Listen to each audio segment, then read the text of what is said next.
What's going on? Today is Monday, and as you guys know, every single Monday we come at you, we spit fire, we spit the truth, and nothing but the truth. Today we have a special guest, a good friend of mine, Veronica Kissling, who is a mindset and purpose consultant. She has had crazy clients, okay? We're not going to speak of them, but she has helped a lot of people figure out their purpose, their mindset, and figure out their journey in their life. And I feel like a lot of people are lost in the sauce.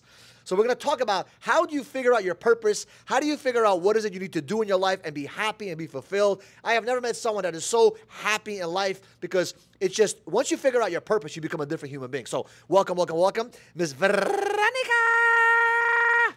Thank you for having me, Michael. So let me ask you a question. So what made you want to become a purpose mindset consultant and help a lot of these successful people become even more successful in your opinion? I've always wanted to create my own empowerment foundation, so that has always driven me. I've lived with this dream for longer than I haven't. How did it really, what was the catalyst for all of this? It was really my health. My health was taking a toll. I was working in corporate America. I was working, very prominent roles. I was taking a lot of responsibility, and it was to the point where I wasn't happy. I knew I was meant for more, so I was working, 4 a.m. to 7 a.m., like trying to hustle, doing high-ticket sales, and then again from 7 p.m. to 9 p.m. doing the same. So I was working insane schedules, and after a month, I was like, you know what, this is just not for me, so I decided to jump ship. Really? So you literally just out of nowhere just said, I'm done. Yeah, I mean, after a month of actually doing that, I was at the beach one day, and I cried 3 times in a day because I was like completely burnt out. And I didn't feel like that is where, so I was only making the richer person richer, and I was always about impacting, right?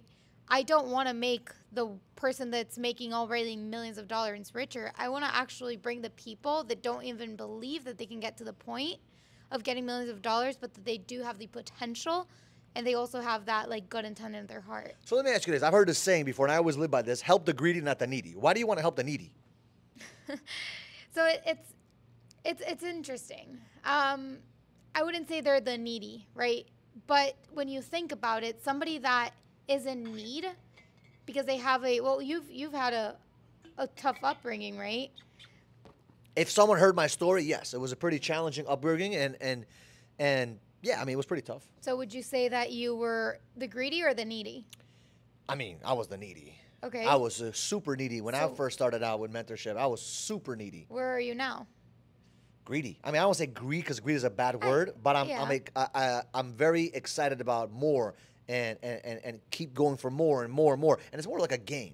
I got you. So let me ask you this. If your first mentor would have only helped the greedy and not the needy, where would you be now?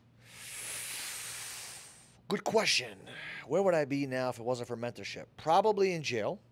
Maybe on drugs. Maybe would have, probably jail, drugs, or dead. Okay, but it's because you had some potential, right? That you got that help and that mentorship. I mean, 100%. I mean, I had a lot of, the thing is this. If you would have met me at 19 years old, you would have said, this guy ain't going nowhere. Mm-hmm. The fact is that one person, there was only one human being that saw the potential in me. Mm-hmm. And I give a lot of credit to him. God bless his soul. He's an amazing man, changed my life. And he was the one that saw what was inside of me through the gook, through the garbage, through the mud, through the nonsense that I was on the outside. Mm-hmm. Because on the outside, you would have looked at me and said, there's no way this guy's ever going to succeed. And I wish I had videos of myself. Yeah. Like, I just give you examples of how I was so abrasive that I did not even recognize that there was feelings of other people, right? And I would walk into a room and everyone would just hate me.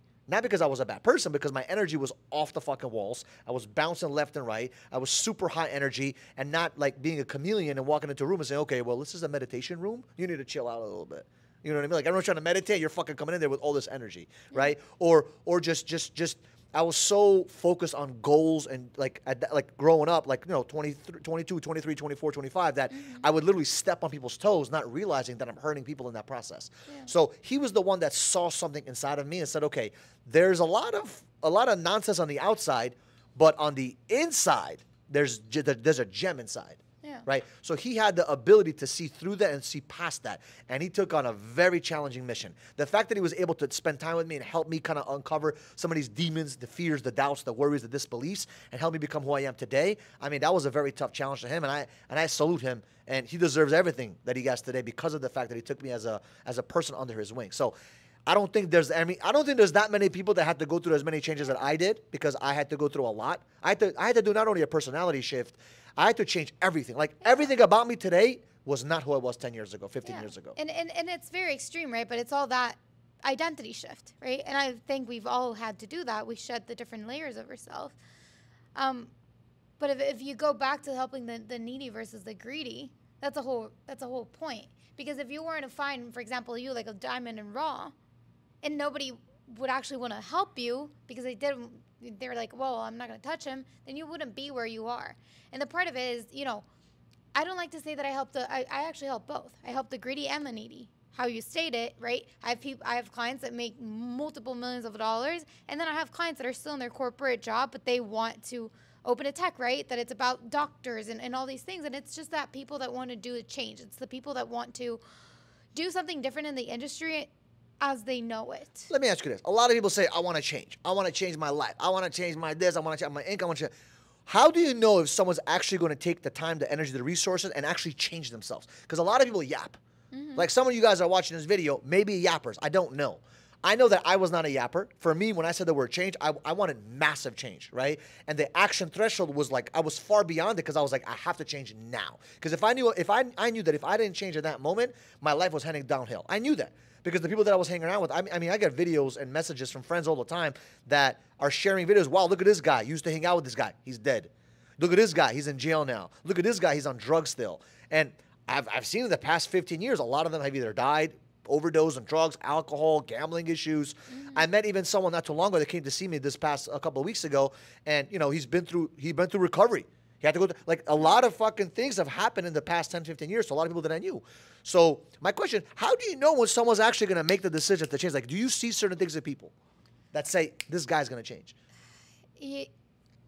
Yeah, so there are a couple things. I mean, the first one, obviously, it's, are they interested or are they committed, right? Most people flirt with the idea of doing things, right?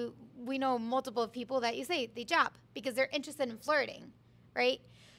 Versus when you're committed, it's that of like, I will invest and then I'll figure it out. I will do this and then I'll figure it out. Whether it's financials, you take on a debt. Like, I know when I started out, I didn't have the money, but I still invested, well over 5 figures in mentorship because I'm committed, and then I will figure it out.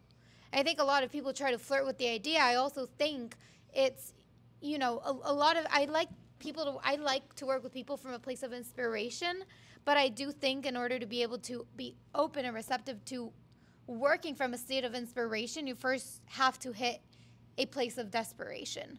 Interesting. It's that place, it's that changing moment, like that pivotal moment where you're like, it's now or it's never, and it's like you hitting that rock bottom, right? For some people, it's that burnout. It's that, borderline health crisis. Whatever it is, and I mean, that was for me too.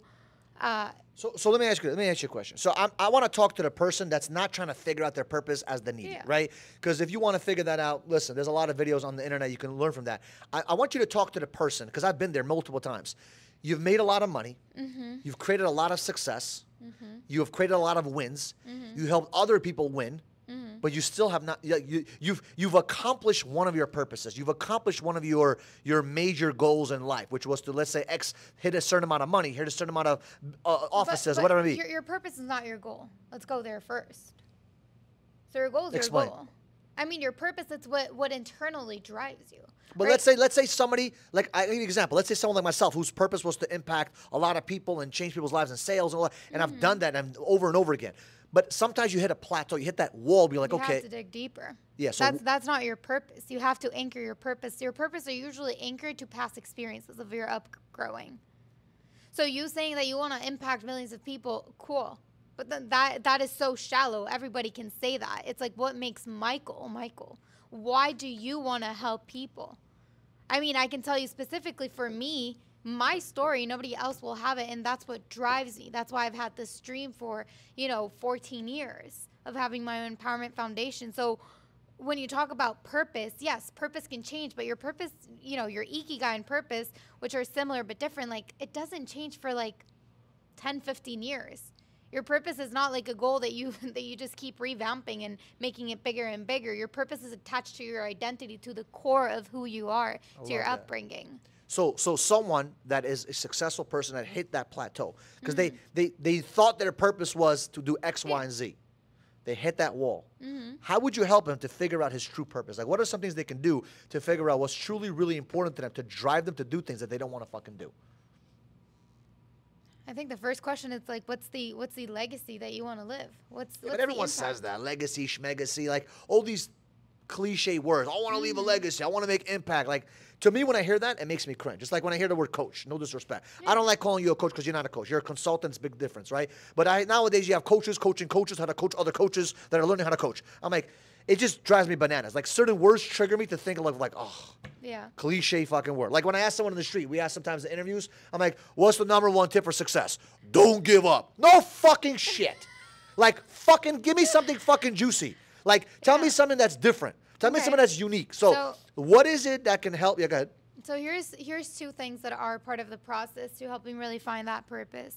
The first one, which we've spoken about, is what are kind of like 3 life events that changed you into who you are, right? And this could be, you know, positive or negative.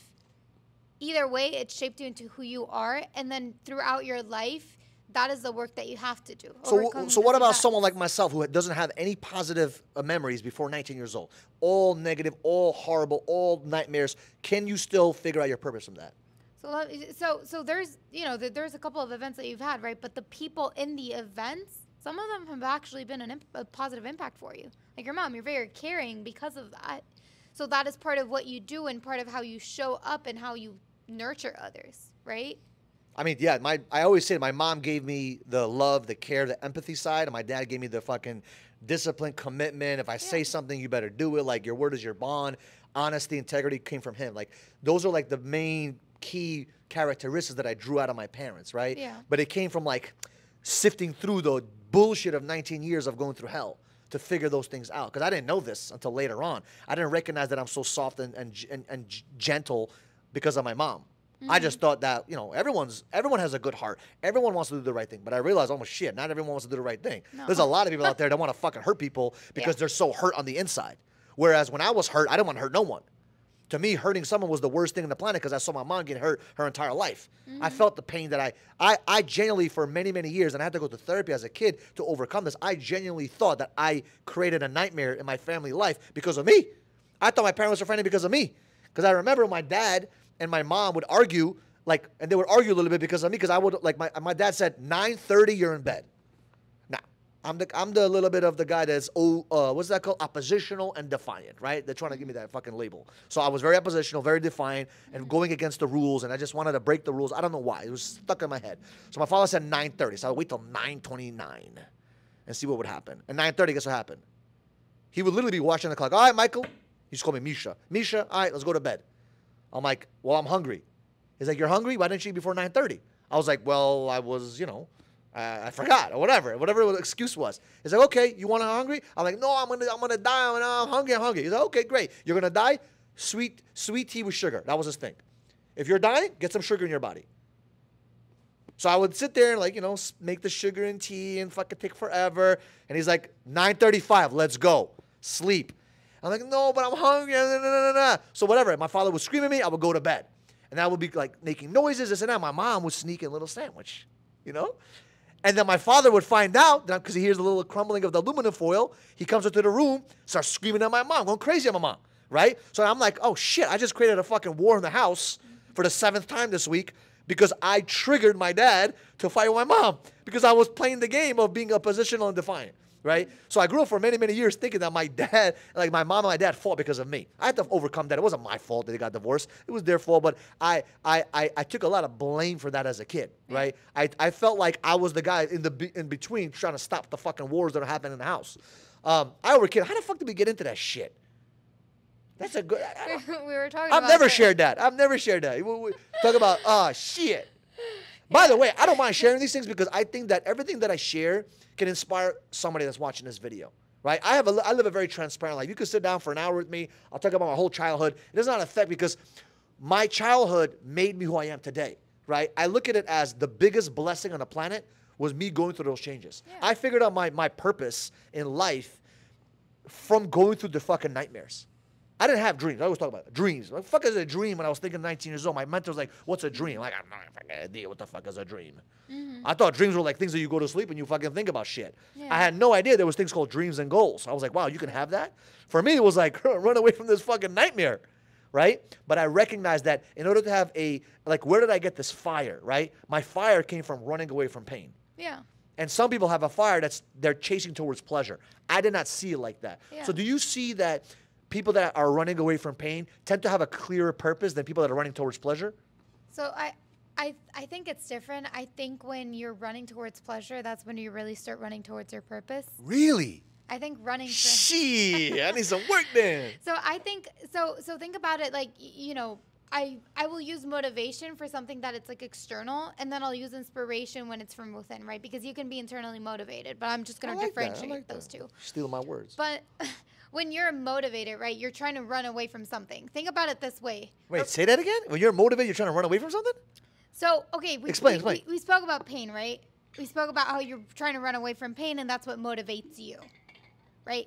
I say that when you run towards pleasure, that's when you're inspired.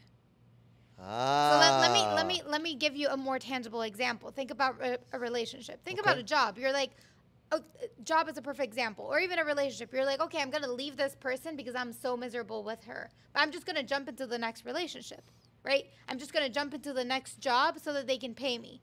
It's the same principle. Versus if you say, hey, I'm not happy with any of this. Let me actually, for example, work on yourself so that I can actually start pursuing that girl that pleasures me to be in a relationship opposed to the one that brings me the pain.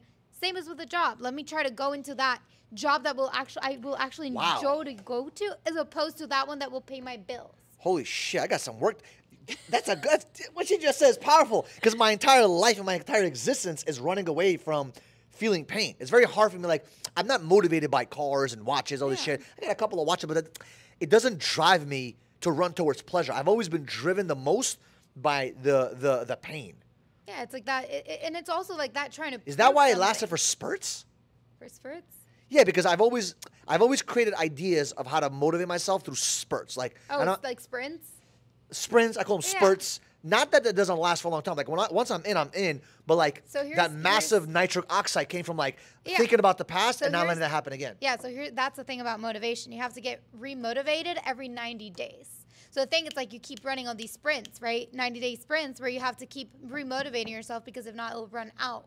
When you're in a place from inspiration, you actually just have to tap back within you to be like, okay, it's just about the remembrance. It's bringing that memory back to life of like, what is the impact that I want to do?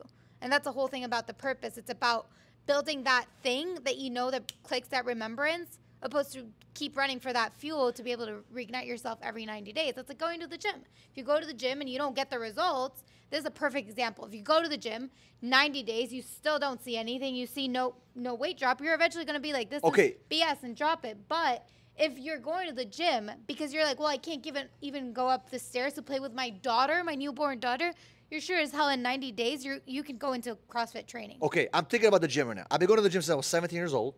I look phenomenal based on where I came from. Yeah. I was 110 pounds. Now I'm 170. Well, actually, today I'm 160 pounds. I checked today. I was like, fuck, I lost some weight. But I got a leader like a motherfucker. My body fat percentage is 10%. Yeah. So I'm 160 pound lean, baby.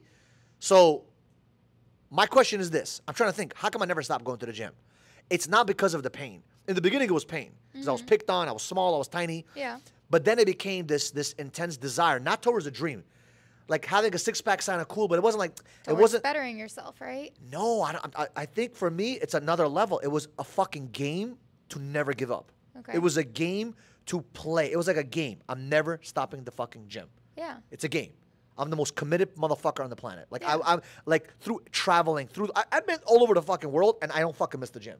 Yeah. Like I find ways to fucking pick up a human. I remember when I was in South Africa, I told my boys, yo, come here.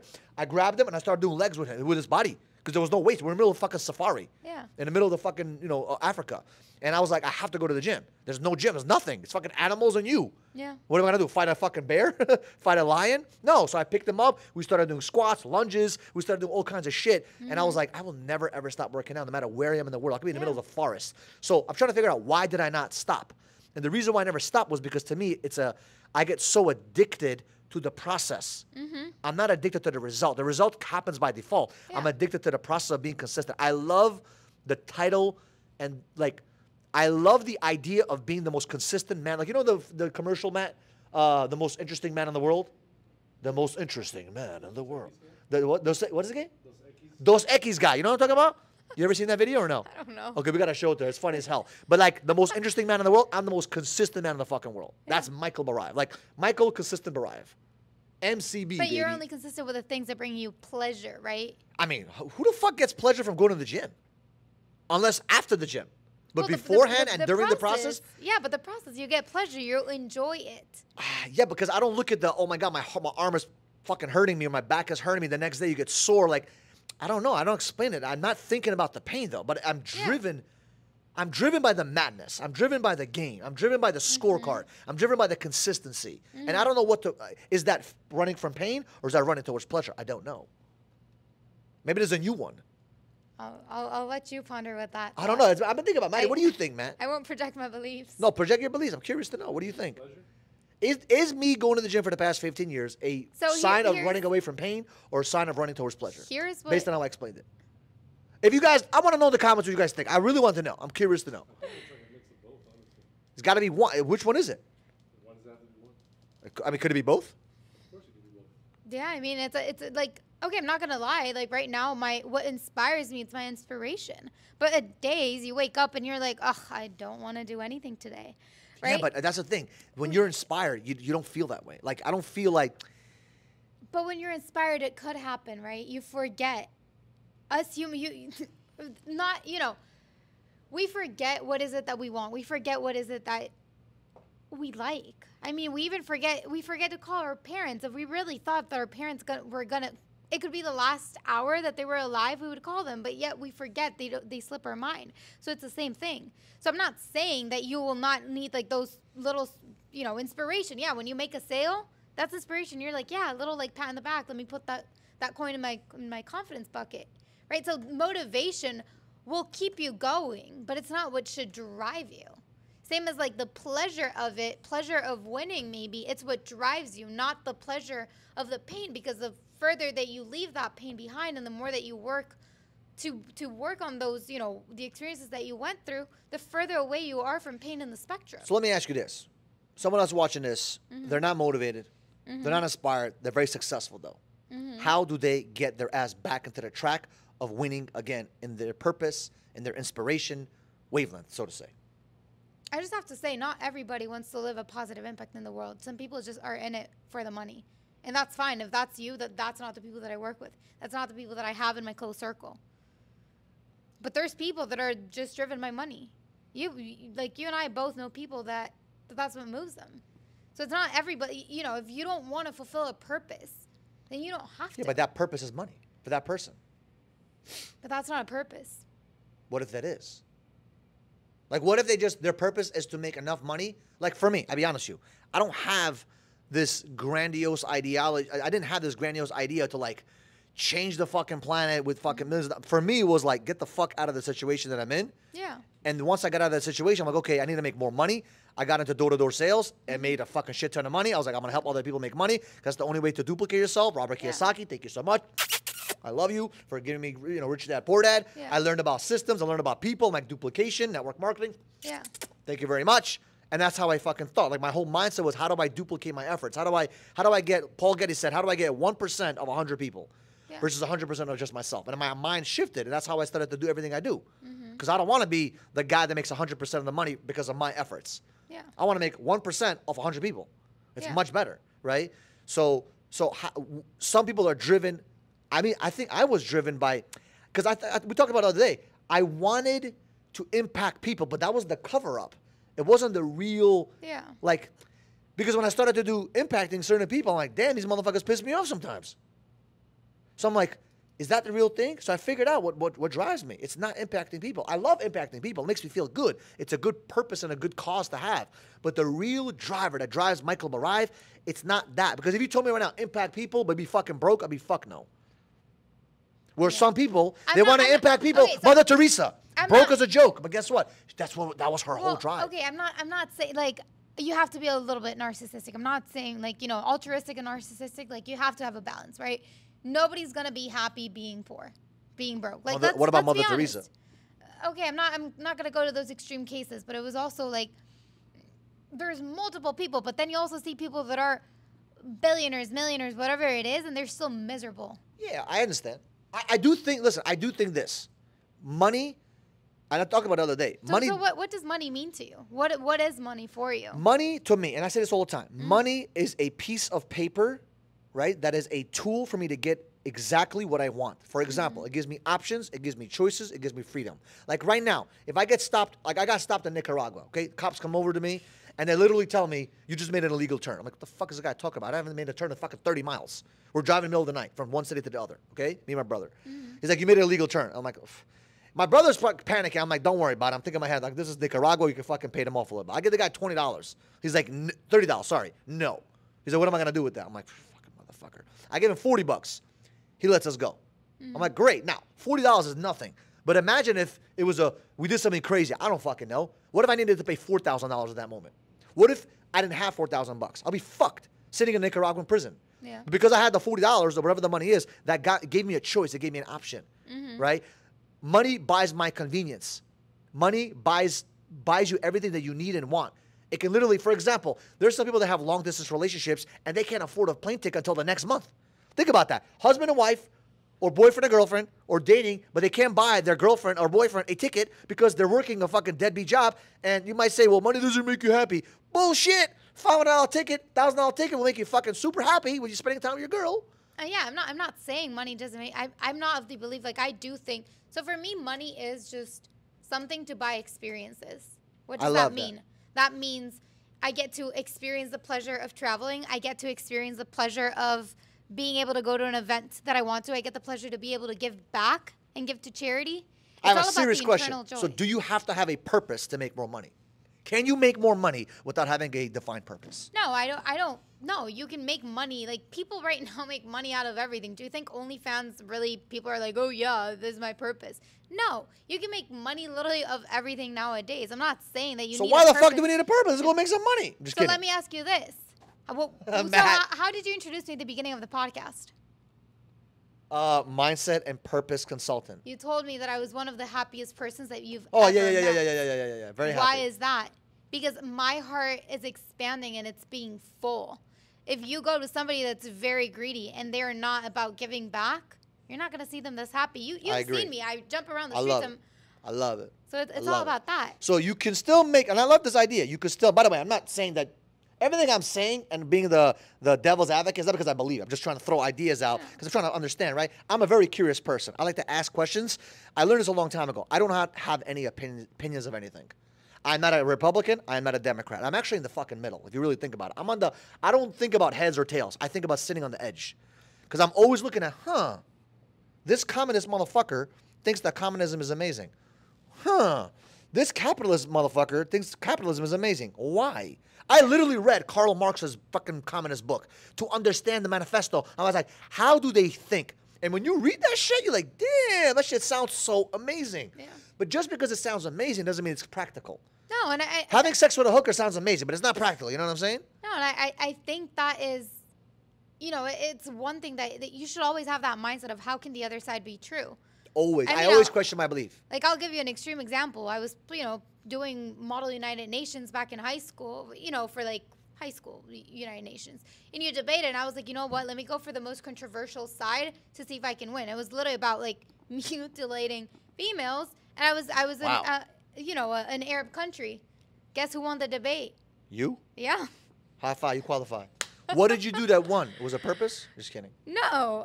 But all I'm saying, like, you have to be able to see the other person's view to be able to be even comprehended. Like, when you think about a limiting belief on itself, like, nothing is right or wrong. People think like this belief is wrong, this belief is right, and that's not true. It's like, does it serve you or does it not serve you? I love it. I love it. Says something powerful. Beliefs are not right or wrong. It's does it serve you or not. Yeah. So if you want to be rich, does this belief serve you? Ooh, I'm gonna steal that. I love that. It's so powerful because there's no such thing as right or wrong. What's right? What's wrong? Based on what? Now, if you're talking about, utilizing the Torah, the Bible, what's right or wrong, I understand. But in life, there's nothing wrong with being poor, nothing wrong with being rich. It's a choice. You literally have a choice to be rich or poor. Everyone has a fucking choice. Yeah. They may think that they don't have the choice. They may think they don't have the right circumstances or right environments, but that's bullshit because we have so many examples of people that grew up in the slums of fucking India and became millionaires. Yeah. People that grew up in the slums of fucking third world country and fucking figured it out and made it to the top. So I think the mindset and the purpose helps a lot and keeps you sustained for a long time. My opinion is this, and you tell me if I'm right or wrong. I think that having a purpose-driven attitude helps you be happier. But number two, it also gives you sustained fuel like the blue flame. You don't want to have a red flame. You want to have the blue flame. You know what I'm talking about? You know when you cook you ever cooked on a stove that's gas? Yeah. So do you see that blue flame? It's actually hotter than the red flame. Yeah. Red flame is all fucking all over the place. Yeah. But the blue flame, that's like, whew, that shit right there when you have the torch, that shit is way more hotter than the red flame. Yeah, the red flame is... It's like that underlying, like that silver and lining it's like this, and it lasts for a very long time. It's like propane gas, you know what I mean? It's like the beliefs. I mean, it might not be even subconscious, but 95% of your behavior, it's actually literally driven by your subconscious. So you think about it, that's like the blue flame.